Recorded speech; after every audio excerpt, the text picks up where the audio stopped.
Well, hi everyone. I'm John Retlin with a triple review of 3 movies that I just watched on Hulu: The Row, Starfish, and The Clovehitch Killer. 2 of these disappointed me because they had potential, and the first one, The Row, disappointed me by not even being entertaining. It was complete dog shit. It didn't even feel like a first draft. You know what? Like any multi-movie review that I do, there's going to be spoilers throughout, and I already gave away how I felt about The Row. But yeah, none of these movies are very good, but let's start with The Row. Randy Couture, former UFC fighter, plays a cop who's trying to save his daughter who's going to the same college that his wife went to, her mother, and oh no, maybe she was involved in something that's leading to all these murders that are happening. But before we get to that, we have to deal with bad opening credits. And then we have stuff, maybe implying a serial killer. And then suddenly we have a cop drama breakout where Randy Couture accidentally shoots one of his fellow cops. Because apparently he's a renegade cop that can't shoot the right people and doesn't play by the rules because he gets suspended yet keeps investigating all these murders that happen. And these women are killed and then put together kind of like dolls. What the hell is going on? Why are they put together like dolls? It turns out that there's something to do with this ritual called the dollhouse, which is what this sorority used to be called. And there was this bad hazing that led to the death of a woman that ends up factoring into the killer, and it is the one good guy that the daughter befriends and everything, this valet guy that seems a little old for her. But then again, everybody in this movie that's supposed to be a college student at least seems like they're in their, early 20s, which there's nothing wrong with that, but they're supposed to be freshmen. So what the fuck's actually going on with this? Now, I don't expect logic or anything really good with movies like this, but the fact that it can't decide what it needs to be, and oh yeah, the deaths, when the killer comes out and he tries to, and he's like, stabbing people and killing them and everything, they just edit all that stuff out. They keep cutting away and everything. They keep doing the fade out and the fade back in, fade out and fade back in. Is it a shame to be a slasher movie? Could they not afford it? The movie cost $4 million somehow. This cost $4 million, and I can't understand how. Did like half the budget go to Randy Couture?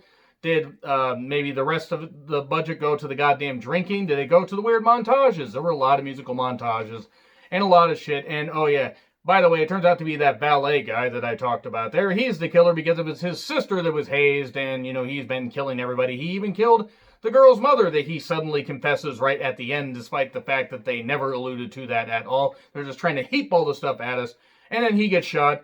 But then, oh no, maybe one of the college professors was in on it because there's this weird moving truck that had this, layout of ways to torture and kill people and dismember people and everything. And it was fucking bad. The Row is really bad and not even entertaining. Not even like, oh, well, ha ha ha ha ha, it's all silly and everything. No, The Row is just really fucking bad. So let's move on to Starfish, a movie that I really wanted to like. And I really wanted to like it because it has this feel of they can't quite decide how much they want to reveal to you. Do they want to reveal everything? Do they want to, let you figure it out for yourself? Do they know what the fuck's going on? All these questions and less are answered here because a girl named Aubrey, she loses her best friend Grace, and she's at her funeral, and she's dealing with grief and everything. Well, suddenly this grief manifests into the world unraveling. It's visually striking. I do want to say that much. It's actually very visually striking, and I'm guaranteed that the budget for this movie was pretty low because it had the feel of not having a lot of huge name actors, but was shot, pretty quickly. But there were a few special effects, but it really had the feel of a movie like Skyline, except this actually wasn't nearly as bad as Skyline. Have you seen Skyline? I'm goddamn sorry. A lot of it is told through little dialogue to begin with. Aubrey stays in her old friend's apartment and suddenly gets snowed in. What the hell's going on? Suddenly, this weird snowstorm hits. This weird signal is coming out of this walkie-talkie. And there are these weird creatures that are attacking, even though we don't get to see them for a while, which is probably good because the creatures end up looking like shit. She's looking for answers. It turns out that there's this signal split off into 7 tapes, and her friend Grace says, hey, I'm obviously dead if you're listening to this. If you're listening to this, I'm probably dead. He's not your husband anymore. That was the astronaut's wife. Sorry, I got flashbacks to that, and oh boy, that movie was shit. So, what do we got around? We got monoliths. We got weird globy things, little energy beam globe stuff that's surrounding certain areas, and then we also have the creatures. And a pet turtle that's the best goddamn actor in the goddamn movie, and we get her communicating with somebody via walkie-talkie for a bit. She goes on the search, finding out that her friend Grace left her clues. on these tapes and everything to put it all together, and there are these letters that are on every single tape, and what could the message mean? Well, it turns out that this movie is just trying to really endlessly pad itself out, and it's a shame because it is visually striking, and I can see why some people might like this, but eventually you need to explain it, and when you explain it rather poorly, it just the bottom just drops out of it. The girl playing Aubrey was fine. The acting was fine. There were very few characters in this goddamn movie, and also it comes down to, like, you know, flashing back to this time where Aubrey apparently slept with somebody she shouldn't have, and this weird wraparound thing. Even they had a bunch of flashbacks and a bunch of weird stuff when she was listening to this music. Even at one point, she goes onto the set and sees herself, the set of the movie, watching her go over stuff with the director. Made no goddamn sense. Made no goddamn sense at all, and I was annoyed. I wasn't even annoyed like, oh, I hate this. I was just annoyed like, what the fuck? Like, why? Why are we doing this? Did the movie just absolutely lose the goddamn plot? It lost the goddamn plot.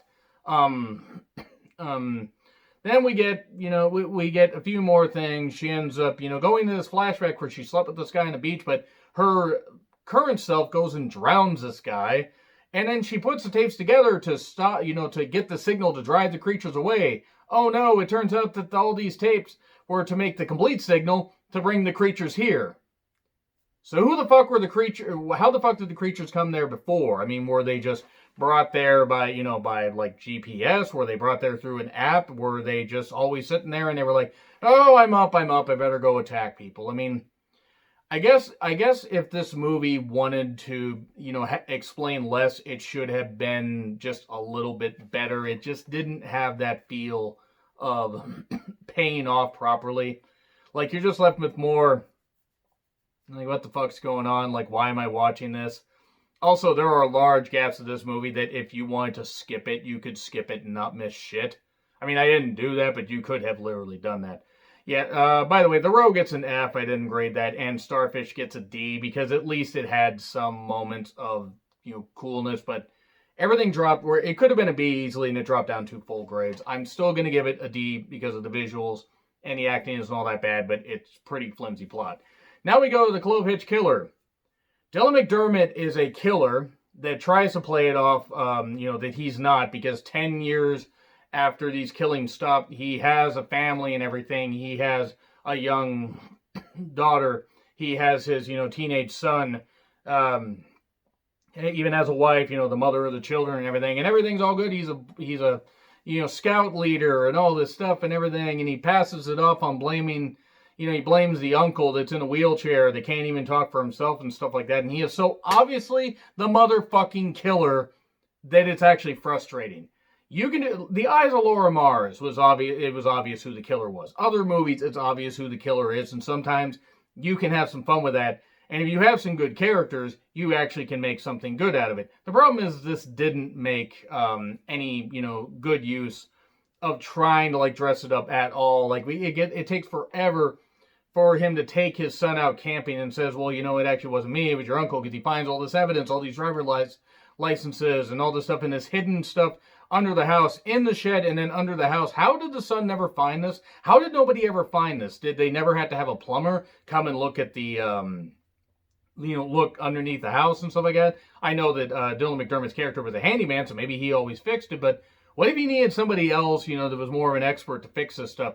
How'd they never find that? Oh, yeah, and he's, you know, he's into bondage and a whole bunch of stuff, and there's nothing wrong with that, but it's just the way they do it. It's like they took elements of stuff that could have worked and just stretched this motherfucker out to like an hour and 50 minutes. It was actually really frustrating because it tried to do the thing where we flash back to stuff and we show, you know, what's going on, you know, like, you know, how it led up to this stuff. We get to the end and then we flash back and back up a little bit to set up all this stuff, how the son outsmarted him because of this girl, this redheaded girl that is kind of looked down on. And oh yeah, the religious undertones and overtones about this movie were kind of frustrating.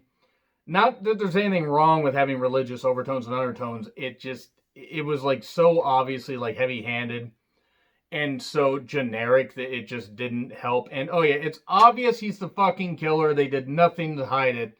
And they didn't do anything to even have any fun with it. It just wasn't a fun movie at all. It was like, in any attempts to try to be dark, It was just silly. He wasn't an effective killer at all. The son really wasn't all that convincing to me, and not that the acting was bad. It was a different role for Dylan McDermott, but this is all I gotta say about that. They end up, him and that girl end up killing him out at a campfire because they want to end the Clovehitch Killer. They want to end him, and also this redhead has an investment because her mother died. She was one of the victims.